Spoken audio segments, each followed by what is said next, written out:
Hey guys, this is me, Zach Steele, and Tyler Hobart. This is gonna be the Week 11 buy low, sell high video, and we'll just go through 10 players we think you should buy low on, and 10 players we think you should sell high on. Yep. So we'll start with Michael Thomas. So he had a pretty rough game last week. I think he only had like one catch, I think and two for he's been really 27. bad. Yeah, he had like 3 or 4 fancy points in PPR. So just brutal because you paid so much for him in the draft and have been potentially holding him for so long. So it's safe to say the owner of Michael Thomas is pretty frustrated. And if by now you're being close to your trade deadline, if you have one, and you're going to be going into the fantasy playoffs, and I think now is a great time to just take a flyer on Michael Thomas because I think you can get him for pretty cheap. I agree. So at number 2 here, I've got Aaron Jones. His playoff schedule, I believe, is the second easiest in terms of opposing defenses giving up fantasy points to the run.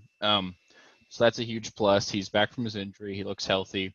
Um, and he's a touchdown machine that hasn't really scored touchdowns the last couple of weeks, so that's keeping his floor or his fantasy production lower than it normally is. And I think he's kind of had a bye as fantasy owners haven't really gotten anything out of him for the last 4 weeks. So he's a guy that you can probably get at a discount. Obviously, you're gonna have to pay, but he's a guy that could certainly be a league winner. So I'd go get him.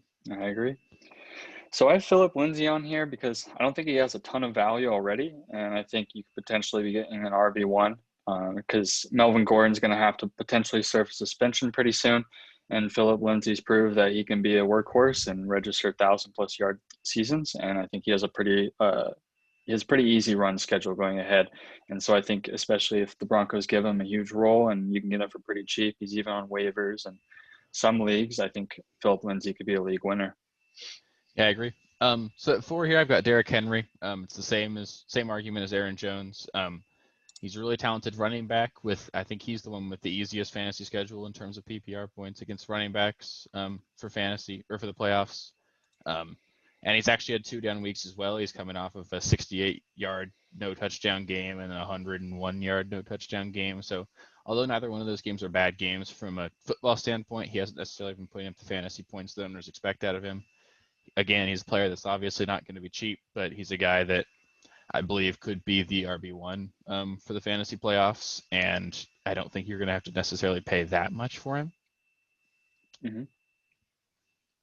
So I think Tyler Boyd is a wide receiver one this season, and he just came off a bye and then essentially a bye in a rough matchup with Pittsburgh.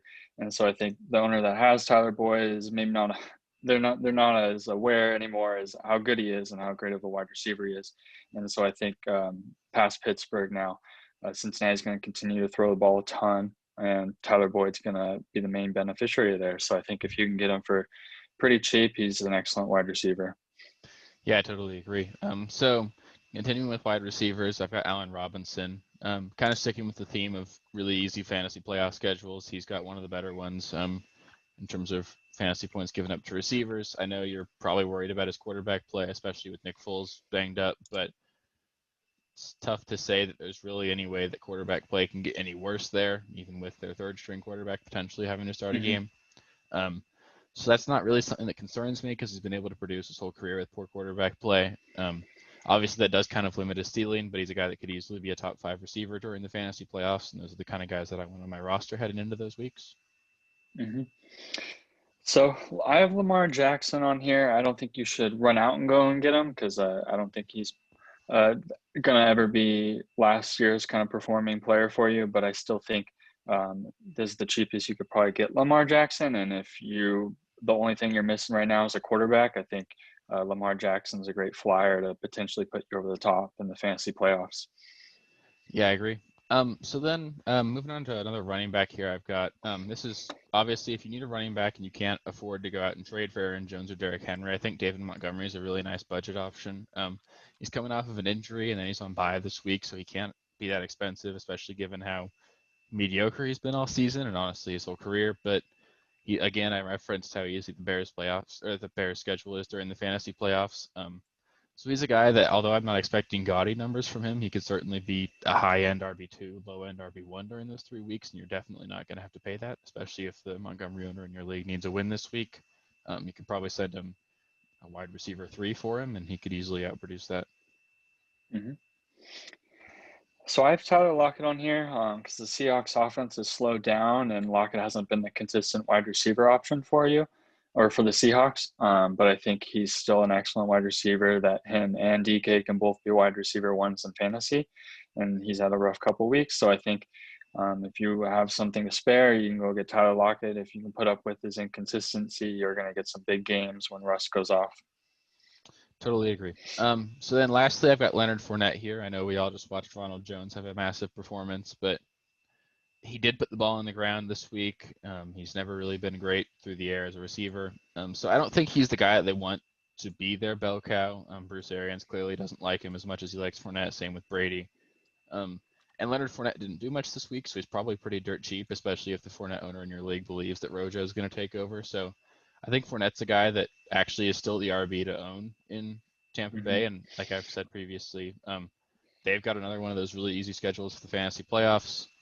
Fournette's a player that could take advantage, and say Rojo gets hurt, Fournette's the kind of guy that could be a top 10 running back, maybe even top 5, given how easy that schedule is. So he's definitely a guy I want on my roster for the playoffs.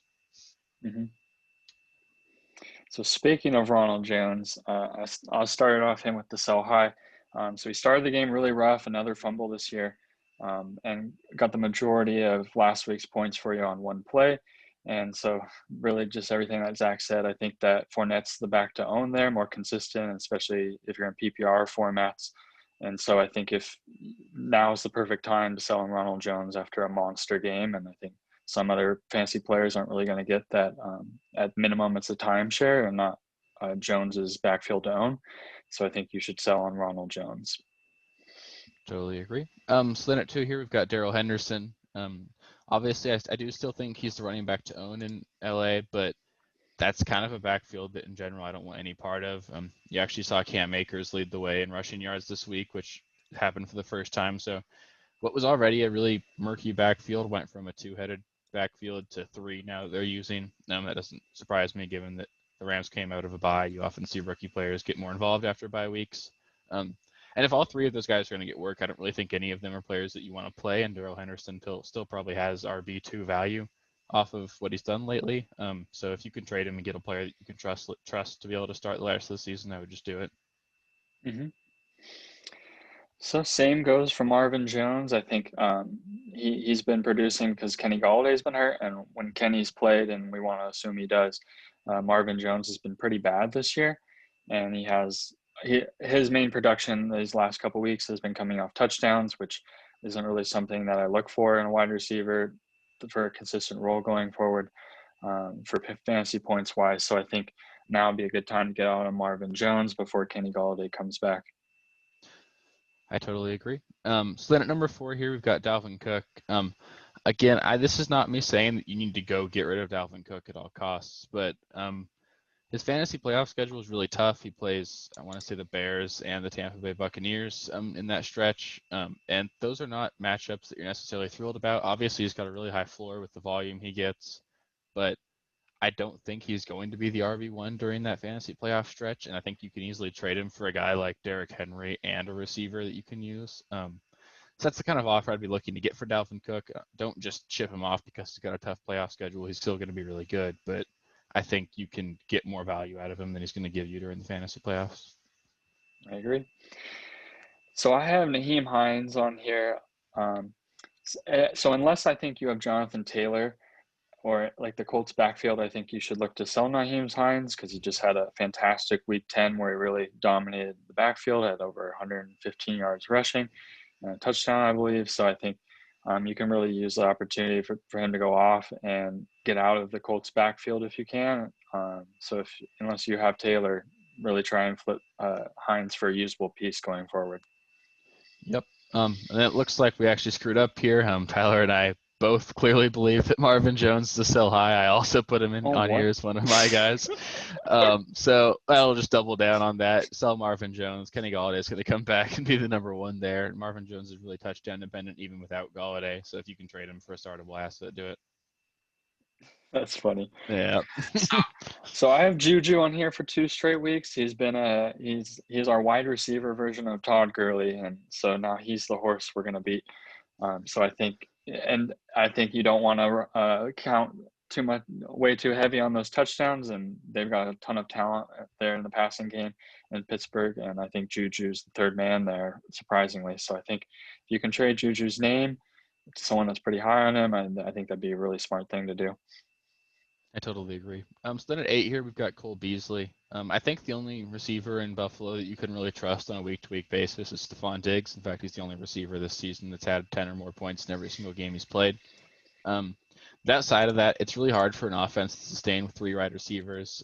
Like you see the Buccaneers and Steelers kind of being capable of doing that right now, but it's going to be hard for that to work on a consistent basis. And I think more often than not, the 2 receivers that are going to be usable are going to be John Brown and Stefan Diggs.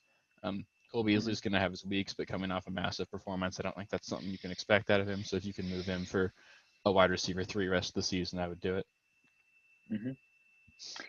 So I have Marquez, Valdez, Scantling on here. I think he's a pretty easy sell high. He had a monster game on just 4 catches, and he had of course a touchdown, a huge one.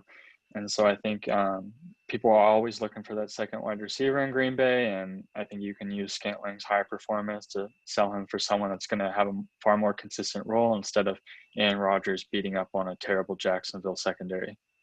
And they activated Alan Lazard off IR today, so nice. Another reason to get rid of him. I like him. Me too. So then last we're going to mention here is Keelan Cole. Obviously he's not super owned or any of that, but he had a 3-touchdown week this week. I think that was largely part of Laviska Shenault being absent, that you saw more targets go into the other wide receivers. Keelan Cole's not a guy you're going to be happy starting every week, and I think you can potentially sell him for a wide receiver 3 or an RB2, low-end RB2. Just based off of the last week, maybe they think him and Jake Luton have a nice report or something like that. So if you can get rid of Keelan Cole for anything startable, just do it. Yep, I agree. So yeah, that'll be it. That'll be the trade video for this week. If you have any other trade questions, please feel free to drop them in the comments. I'll do my best to get back to you. If you like this video, please be sure to give us a thumbs up. Click subscribe if you want more videos like this. We do one of these every week. We'll do a start sit on Saturday. If you want to follow my Twitter, it's right there. I'll also link it in the description. Thanks for watching, guys. Peace.